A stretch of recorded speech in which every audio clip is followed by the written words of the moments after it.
नमस्कार बंधु माने आपण मानक मो ओडिया जीके ज्ञान चैनल स्वागत करुच्ची।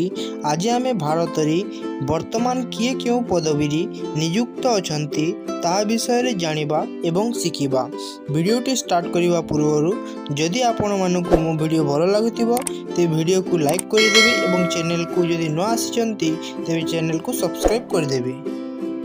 प्रथम प्रश्नटी होछि भारतर वर्तमान राष्ट्रपति नाम कौन?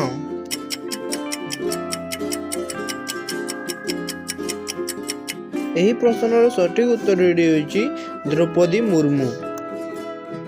द्वितीय प्रश्नटी होछि भारतर वर्तमान उपराष्ट्रपति नाम कौन?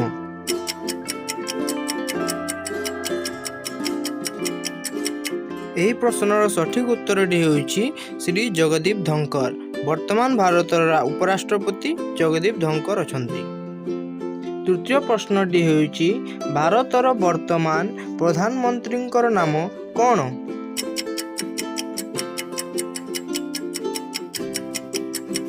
उत्तरटी होछि श्री नरेंद्र मोदी। पिलामने परवर्ती प्रश्न आड़क जीवा। चतुर्थ प्रश्नटी होछि भारतर वर्तमान गृहमंत्री किए?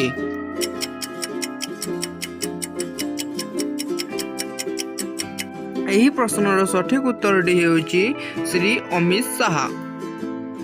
पंचम प्रश्नटी होछि भारतर वर्तमान शिक्षा मंत्री किए?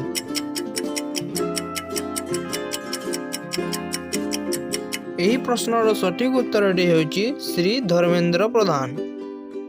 परवर्ती प्रश्नटी होछि भारतर वर्तमान बाचस्पति किए?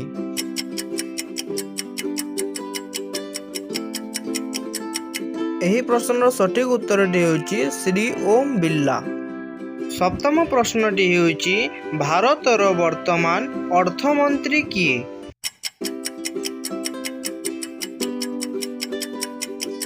यही प्रश्नर सठिक उत्तरटी होछि श्रीमती निर्मला सीतारमण। अष्टम प्रश्नटी होछि भारतर वर्तमान खेल मंत्री किए?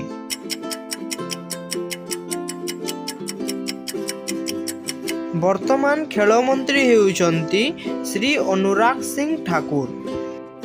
नवम प्रश्नटी होछि भारतर वर्तमान विज्ञान मंत्री किए?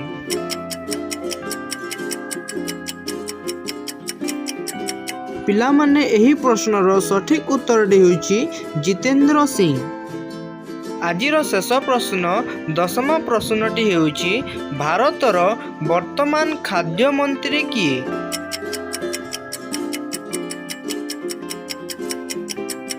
एही प्रश्नर सठिक उत्तरटी होछि श्री पीयूष गोयल। धन्यवाद बंधु माने आपण मानकु वीडियोटी किपरि लागिला निश्चित कमेंट सेक्शन रे कहिबे। जदि चैनल रे न आसीजंती तेबे चैनल को सब्सक्राइब करि देबे। जय जगन्नाथ।